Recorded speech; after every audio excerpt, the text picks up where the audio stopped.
Alô, meu querido irmão, a paz do Senhor. Desde já eu quero lhe agradecer por você estar nos acompanhando aqui no nosso canal Escola Bíblica Dominical, tá certo? Você que tem acompanhado os nossos comentários da nossa lição bíblica da Escola Dominical, e eu quero lhe agradecer. E desde já eu quero convidar a você para se inscrever no nosso canal, deixar o seu like, deixar o seu comentário, porque você fazendo isso, o YouTube vai entender que este conteúdo é importante e vai fazer com que ele chegue a mais pessoas, tá bom? E nesse trimestre, meu amado irmão, nós vamos estudar na classe de adulto o Sermão do Monte, ou também Sermão da Montanha. E nesse trimestre, a nossa lição bíblica, ela é comentada pelo nosso querido pastor Osiel Gomes, tá certo? Da Assembleia de Deus no campo Tirical, em São Luís. E na nossa primeira lição, vamos estar estudando o tema o Sermão do Monte, o caráter do reino de Deus. A nossa leitura bíblica em classe está em Mateus, capítulo 5, verso 1 ao 12, bem como nosso texto áureo está em Mateus, capítulo 5, versículo 11, que nos diz: Bem-aventurados sois vós quando vos injuriarem e perseguirem e mentindo disserem todo mal contra vós, por minha causa, tá? A verdade prática diz: o Sermão da Montanha revela a ética do reino de Deus que forma o caráter do cristão. Para quem deseja ser chamado discípulo de Jesus, não há alternativa senão praticá-lo, né? E a nossa verdade e a nossa leitura bíblica em classe está em Mateus, capítulo 5, verso 1 ao 12, como já dissemos.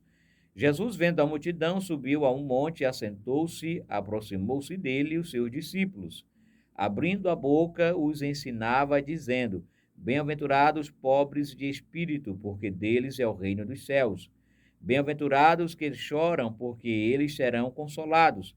Bem-aventurados os mansos, porque eles herdarão a terra. Bem-aventurados que têm fome e sede de justiça, porque eles serão fartos. Bem-aventurados os misericordiosos, porque eles alcançarão misericórdia. Bem-aventurados os limpos de coração, porque eles verão a Deus. Bem-aventurados os pacificadores, porque eles serão chamados filhos de Deus. Bem-aventurados que sofrem perseguição por causa da justiça, porque deles é o reino dos céus. Bem-aventurados sois vós quando vos injuriarem e perseguirem e mentindo, disserem todo o mal contra vós. Por minha causa, exaltai e alegrai-vos, porque é grande o vosso galardão nos céus, porque assim perseguiram os profetas que foram antes de vós. Portanto, esse é o texto base para a explanação da lição de número 1, tá certo?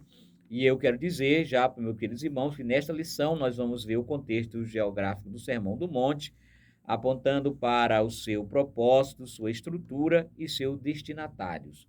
Nós também, querido professor e querido aluno, estudaremos sobre as dimensões das bem-aventuranças e, por fim, nós notaremos o caminho para as bem-aventuranças. Primeiramente, queremos destacar aqui os irmãos o contexto do Sermão do Monte. O comentário bíblico de aplicação pessoal, né, ele vai dizer que esse sermão de Mateus, capítulo 5, 6 e 7, ele é chamado de Sermão do Monte porque foi proferido por Jesus Cristo sobre um monte perto de Cafarnaum.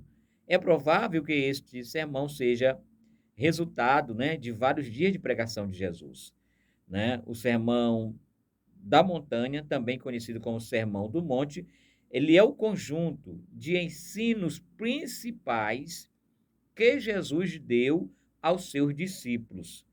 E esses ensinamentos são conhecidos por este nome porque Jesus tinha hábito de ensinar no monte onde havia mais espaço.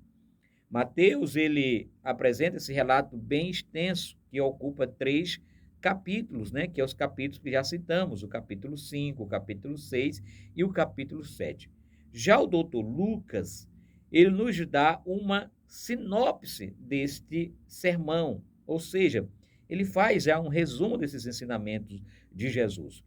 E aí eu quero já nesta oportunidade destacar com você a questão do contexto geográfico do Sermão do Monte, não é? E na parte de Lucas, quando nós vemos lá no capítulo 6, versículo 20 ao 49, o sermão ele é bem sucinto, e o nome que recebe é Sermão da Planície. Isso, amado irmão, se deve à questão da diferente localidade, como está escrito, Lucas 16, 17, parte A. E descendo com ele, parou numa planície. Se nós formos fazer um paralelo com a relação, não é? Com relação ao Sermão da Montanha de Mateus, onde está escrito que, vendo Jesus as multidões, subiu para para a montanha. Mateus 5, verso 1.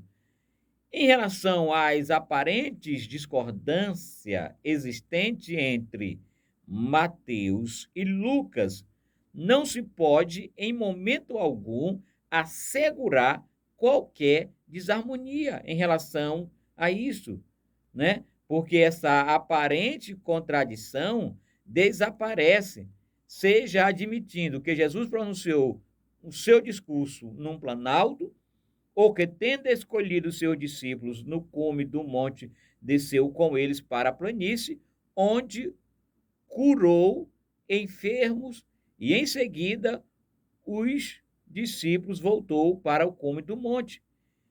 Nessa ordem, tudo indica que na planície ele parou para curar os enfermos, e no alto do monte ele se assentou para pronunciar o sermão. Seja qual for o ponto de vista, é evidente, amado irmão, que não há conflito entre Mateus e Lucas, né? Isso aqui já está bem claro, tá certo?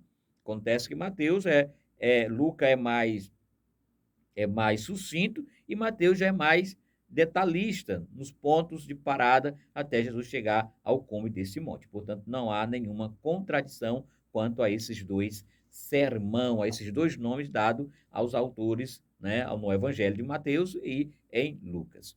Amados, e o propósito desse sermão do monte, como já dissemos, sem sombra de dúvida, ele é a síntese do ensino de Cristo para o seu povo. Antes da igreja consolidar-se como agente do reino de Deus na terra, o Senhor tomou a iniciativa de descortinar ao núcleo apostólico, através desta primeira grande explanação pedagógica, as vigas mestras que constituem o modelo de vida cristã trazida para o reino de Deus. Então, o propósito do Sermão do Monte era já os princípios doutrinários da igreja que posteriormente se formaria, louvado seja o nome do Senhor, nosso Deus. E Mahatma Gandhi, ele vai dizer, se faltasse a Bíblia e todos os livros, né, da face da terra, com referência aos ensinamentos de Cristo, o Sermão do Monte, ele preencheria todo esse vazio deixado pela vagância destes livros, né? Então, o propósito do sermão, sem sombra de dúvida, é instruir a igreja e instruir o povo de Deus. A estrutura do Sermão do Monte é a base ética do reino de Deus. Toda a estrutura do sermão está baseada em 5 grandes pilares. Quais são esses, irmão Ribamar? As bem-aventuranças, a luz e sal do mundo, Jesus é o cumprimento da lei e dos profetas, os atos de justiças, não é? E, por fim, né, as declarações de sabedoria. Aí vem a pergunta. Sim, mas o contexto geográfico já vimos, o propósito do sermão. Agora, a quem Jesus destinou esse sermão? Né? A quem Jesus destinou? De modo bem direto, queridos irmãos, respondendo essa pergunta, nós podemos dizer claramente que o Sermão do Monte foi destinado tanto para os discípulos de Cristo em particular, como também para a multidão que estava em torno dele. É só ler Mateus capítulo 7, versículo 28, vai se observar isso. Vai dizer isso, né? podemos dizer também que o grande sermão foi destinado a todos os homens que queiram viver piedosamente. Agora, de maneira bem restrita, a princípio, podemos afirmar que foi direcionado aos primeiros discípulos, mas depois também a boa parte da multidão que ouvia Jesus. Se nós, irmãos, analisarmos algumas citações dos versículos finais do sermão, nós entenderemos que ele desejava que todos tivessem acesso a tais ensinos. A razão pela qual faz sua exigência para aqueles que são salvos. Para os que não são, né, incluía também os que fingiam ser. Então, essa exigência, sem sombra de dúvida, é para aqueles que são salvos. Então, o Sermão do Monte é para os súditos do reino de Deus. E este pronunciamento enfático de Jesus obtém o nome da palavra beatitude, do latim beatitude, do substantivo relacionado, né, com beatus, que é como a Vulgata traduz o termo grego, que significa felizes, afortunado, bem-aventurado. Essas expressões tratam das qualidades presentes na vida dos que dependem de Deus, que estão sobre o seu domínio, que estão sobre a sua soberania e segue a Jesus com sinceridade. Louvado seja o Senhor.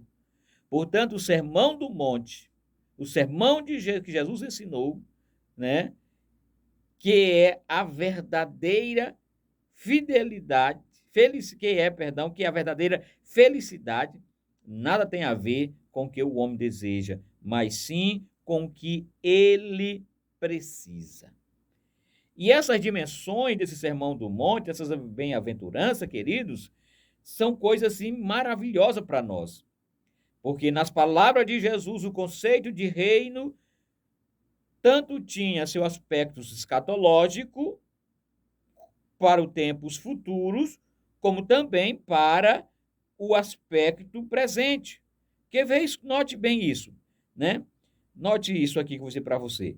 Tanto a bem-aventurança quanto os demais princípios bíblicos, Sermão do Monte, ou do Sermão da Montanha, ou da Planície, podem ser vistos sob dois ângulos: a dimensão presente e a dimensão escatológica. Ambas se interpõem e se completam. Aos que vinculam estes princípios apenas à manifestação futura do reino de Deus, como se não pudessem ser experimentados aqui e agora. Eles fazem porque interpretam a expressão reino dos céus, utilizada por Mateus, e que aparece no Sermão do Monte como referente ao 1000 anos, ao reino milenial, né? Ao reino milenial. O que excluiria a vitalidade, né? Melhor dizendo, excluiria a validade desses princípios para a época presente. Mas, na verdade, queridos irmãos, comparando os evangelhos sinóticos, verifica-se que o reino dos céus, em determinadas passagens, equivale em Mateus à expressão reino de Deus. Ora, Jesus deixou claro que é chegado o reino dos céus, que é chegado o reino de Deus, é um ato presente na história.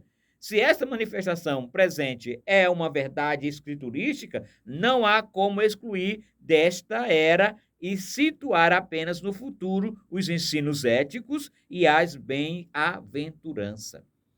Já nas dimensões escatológicas, né, vamos ver sobre o ângulo escatológico, haverá um tempo em que o reino de Deus manifestar-se-á de forma física, como tratada em Apocalipse, capítulo 11, versículo 15. Quando, então, esses princípios e as bênçãos decorrentes serão experimentadas de modo perfeito e absoluto. Hoje nós conhecemos em parte, como está lá em 1 Coríntios, capítulo 13, verso 9 e 10, o que há de ser revelado para nós. E nos submetemos voluntariamente ao senhorio do reino do Filho do seu amor, do reino em que poderemos viver em toda a plenitude e justiça a imagem perfeita de Cristo. Louvado seja o seu santo nome. Caminho para a bem-aventurança. Vamos agora nos debruçar um pouco mais, que já é na parte final da nossa lição, nosso terceiro ponto, vai falar sobre as bem-aventuranças, né? E a primeira sessão do Sermão do Monte, de Mateus capítulo 5, verso 11, verso 1 ao 12, destaca 8 qualidades que formam o caráter dos súditos do reino de Deus. Que vejamos resumidamente, claro que o tempo que não dá, nosso propósito é fazer uma sinopse, um resumo do estudo que será aplicado no próximo domingo. Então, vamos fazer resumidamente aqui essas 8 a bem-aventurança. A primeira bem-aventurança, no texto de Mateus 5:3, já começa a dizer: bem-aventurado os pobres de espírito. A primeira das bem-aventuranças requer, sobretudo, querido irmão, o despojamento de espírito. E aí, isso refere-se à profunda humildade de reconhecer a absoluta falência espiritual de si mesmo quando estamos separados de Deus. Os pobres de espírito exibem uma genuína humildade e são despojados de todo orgulho. Vocês estão entendendo? E não se julgar, não é autossuficiente, mas está disposto a abrir mão, não de bens, mas a abrir mão de si mesmo. Pobre de espírito é ser como o republicano da parábola de Lucas, capítulo 18, versículo 9 ao 13. Então, bem-aventurado aos pobres de espírito, aqueles que renunciam a si mesmos, que esvaziam a si mesmos para viver a simplicidade dos ensinamentos propostos por Jesus. E aí a nossa segunda bem-aventurança é: bem-aventurados os que choram, como está lá em Mateus 5, verso 4. A segunda bem-aventurança nos leva, querido irmão, a um quebrantamento. Aqui a ideia não é de autocomiseração, em que o indivíduo se entrega a um estado de lamúria pela própria sorte. Não é o lamento natural por alguma perda, nem tristeza egocêntrica e invejosa por não ter alcançado o que outro já tem, de maneira alguma. Esse choro aqui é um choro de quebrantamento, tá certo? Então, essa é a nossa segunda bem-aventurança. A nossa terceira bem-aventurança é os mansos. Esta bem-aventurança, os mansos, ela ressalta a força da mansidão. Ela se contrapõe ao ódio, à violência e ao estilo agressivo das conquistas humanas. Parece um paradoxo, mas quando os de espíritos brando desapontam, inibem a atitude do que querem desaguar em conflitos e tragédia. Você já viu muito bem isso o tempo por certo, já viu gente com esse dom, né, com essa maravilha, com esse espírito manso que acalma, que traz paz a qualquer guerra. Já a nossa quarta bem-aventurança, querido irmão, vai dizer: bem-aventurados que têm fome, lá em Mateus 5, 6. E essa quarta bem-aventurança revela que a justiça de Deus deve ser um profundo anseio de todo crente. Praticar a justiça do Senhor nosso Deus, né? Tal qual organismo faminto e sedento, o verdadeiro cristão deseja e desfrutará da verdadeira calma e paz de espírito enquanto não se sentir saciado da presença de Deus, o que implica viver não só em retidão espiritual, mas em não se conformar com as justiças e com as opressões do mundo. E aí eu abro um parênteses aqui para dizer: fome e sede de justiça significa dizer ter fome de Deus, ter fome das coisas de Deus, porque quem tem isso, com certeza promove esta sede de justiça. Louvado seja o nome do Senhor. Já a nossa quinta bem-aventurança vai dizer: bem-aventurados misericordiosos, né? Misericórdia, irmão, é a generosidade. Misericórdia é a ternura de coração. Misericórdia é a bondade da alma movida para aliviar o sofrimento dos outros. Isto é uma das características que marcam os filhos de Deus, pois o próprio Deus, como diz lá em Efésios capítulo 2, verso 4, o próprio Deus diz, ele é rico em misericórdia, né? E as escrituras, sem sombra de dúvidas, estão cheias de descrições da misericórdia de Deus, como está lá em Lamentação de Jeremias 3, 22, que vai dizer, a misericórdias não tem fim. E essa misericórdia, ele se revelou a Moisés como o próprio Senhor, se revelou a Moisés como o Senhor, um Deus compassivo e grande e misericordioso. Êxodo 34, verso 6. Misericórdia é ato de ser compassivo com o próximo em seu estado de carência espiritual, moral e social. Louvado seja o nome do Senhor, nosso Deus. A nossa sexta bem-aventurança, do nosso Sermão da Montanha, vai dizer, bem-aventurados limpos de coração.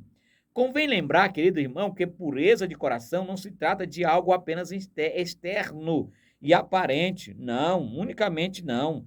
Com o fim de ser apreciado pelos homens. Não, de maneira nenhuma. Há exemplo, como por exemplo, há exemplo dos fariseus, pois o termo coração, na Bíblia, traduz a ideia de centro da personalidade, tá? Então, bem-aventurado aos limpos de coração. E a nossa sétima bem-aventurança, o tempo não dá, nós estamos aqui resumindo, vai falar bem-aventurados pacificadores, né? Deus, irmão, sem sombra de dúvida, abomina os que semeiam a contenda. E você vê isso claramente em Provérbios, capítulo 6, verso 16 ao 19. Aquele que tem o coração purificado, de segunda, coração purificado de segundas intenções, age sempre com espírito pacífico, né? Paz é ausência de guerra, paz é ausência de conflito, de toda sorte, de conturbações. Na Bíblia temos paz que abrange também o sentido de harmonia. Ora, o pecado é a fonte de todas as mazelas. O pecado é a fonte de todas as hostilidades entre os homens. O exercício da pacificação, querido irmão, é uma qualidade de quem já promoveu, de quem já removeu de seu coração, mediante o sangue de Jesus, a causa de seus males pessoais, né? E aí, finalizando aqui, nós temos a oitava bem-aventurança, que diz, bem-aventurados que sofrem perseguições, né? Sendo já essa última bem-aventurança, há também uma bem-aventurança para os que são perseguidos por serem fiéis ao Senhor. O compromisso com o evangelho não admite outra opção. Não há como ser amigo do mundo e, ao mesmo tempo, agradar a Deus. Então, isso nós vivemos na pele, nós sofremos essas perseguições realmente por amor a Cristo, porque tem muitos cristãos que sofrem perseguições pelos seus próprios atos. E aqui a bem-aventurança é o que sofre perseguições por amor a Cristo. Querido irmão, e concluindo a nossa lição de número 1, o Sermão do Monte e o caráter do reino de Deus, nós dizemos para você que o Sermão do Monte é a base ética moral do reino de Deus. Nele constatamos o lado divino de uma atitude amorosa do cristão para com Deus, bem como para com o próximo. Se cada crente fizer do Sermão do Monte o seu norte ético de vida, irmão, com certeza as polêmicas não teriam lugar entre nós, visto que o propósito desse sermão é que cada crente seja como Deus quer que ele seja.